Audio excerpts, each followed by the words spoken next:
Breaking tonight, with the United States and Russia locked in the most intense showdown since the end of the Cold War, there are serious new questions about whether America has a winning strategy. Welcome to the Kelly File, everyone. I'm Megyn Kelly. 5 days have passed since a missile took out Malaysian Airlines Flight 17, murdering 298 people in the process. Despite the rapidly growing evidence that Russia was responsible, either directly or indirectly, President Obama today stopped well short of confronting President Putin. To catch you up on why the shootdown has the world so outraged and demanding accountability, consider the events unfolding in just the 72 hours since the Kelly File was last on the air. At that point, heavily armed pro-Russian rebels in Ukraine had just driven off the United Nations crash inspection team. They fired warning shots as those UN officials retreated. Then on Saturday, we got an up-close look at the horrifying nature of this crash, with new pictures of personal items scattered among the parts of the disintegrated plane. At that point, the rebels started claiming that this crash was staged, suggesting the bodies had been there for days and days and were already in an advanced stage of decomposition. And it got worse. On Sunday, we were told that the victims were being moved or hidden for some unknown reason. And then we learned that the bodies were being thrown aboard boxcars on a train, but those cars were not being allowed to leave. At this point, Secretary Kerry went on the Sunday shows with this message. And this is a moment of truth for Russia. You know, some of the leaders of the separatists are Russian.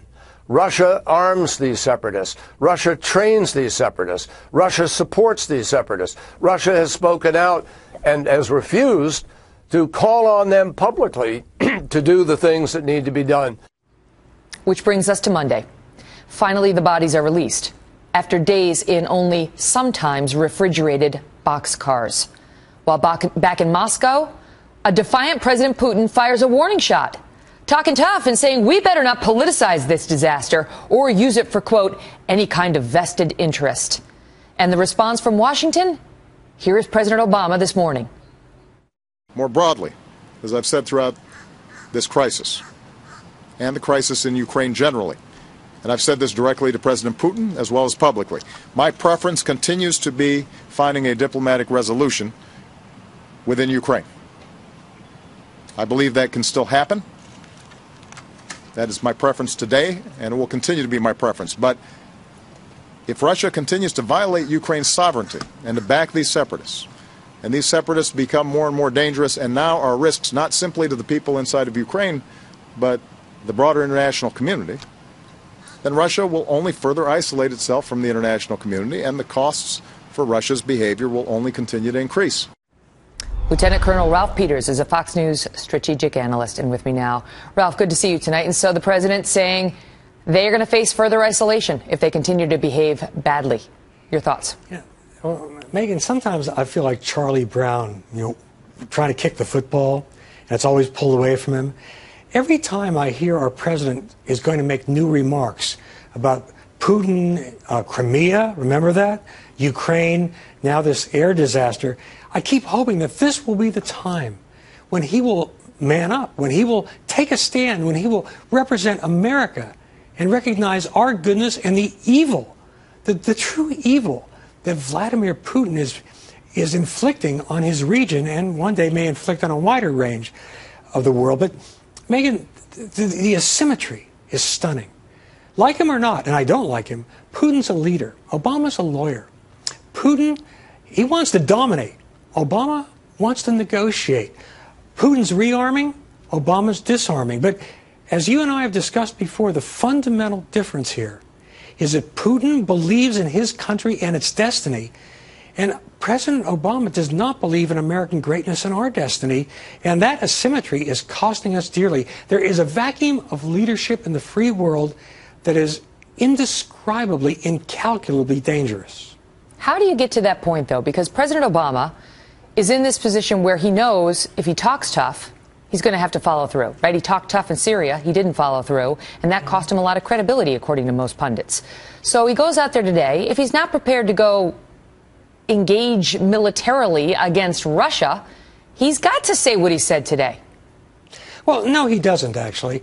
He could be much stronger. Certainly, Samantha Power, who really came into her own on Friday and spoke cogently again today about Russia's culpability, its undeniable guilt in this tragedy and many a preceding tragedy.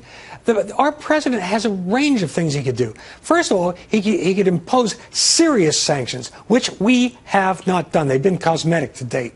He could boldly and visibly provide weaponry and training to Ukraine. He could station U.S. forces in Poland, a NATO member. He could reinvigorate, revive the anti-missile system we were going to stage in Eastern Europe before Obama killed it. I mean, there are really many things he could do, but he's a deer caught in the headlights of history. It must be, even though he's president of the United States, to me it would be a hellish thing to live with such timidity, to be such a frightened man. And I really feel that on a visceral level, on a profound level, President Obama is scared of Vladimir Putin. Is he scared of him, or is he scared of involving the United States militarily in more places? Well, that's certainly, he is an anti-military president. There's no question about that. And I think, he came to office with the promise that he would end our wars, with a bias against the military, and a belief that is, by the way, correct, that the military is not the answer to all the world's problems.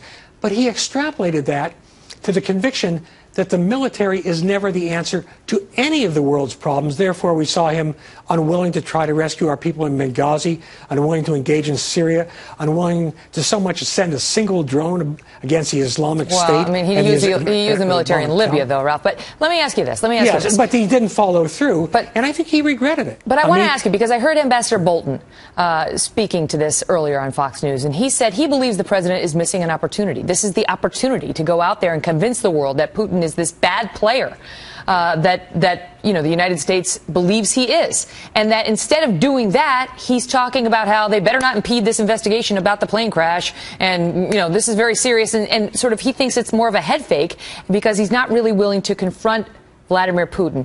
Why should the American people want him to confront Vladimir Putin? What is it about Putin that we think is so bad and that we want our president to do? Do we want him out? Well, it would be nice to have Putin out. That's not going to happen because he's got over 80% of the Russian people behind him in every poll. The Russians admire a strong leader and they value him. I mean, he is the strongest leader Russia has had since Joseph Stalin. Since Stalin. And we have the weakest president we've ever had. But why is Putin dangerous? Because he's an ambitious man. He is not afraid to use force. He wants to reestablish the Russian Empire, reestablish the Soviet sphere of influence, to divide and weaken Europe, to create a new gulf between Europe and America, and he wants global power projection. His ambitions appear to be almost limitless. They grow all the time.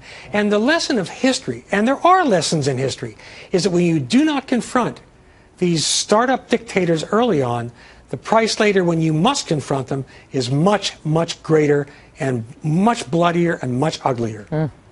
Ralph Peters, good to see you. Thank you, Megan.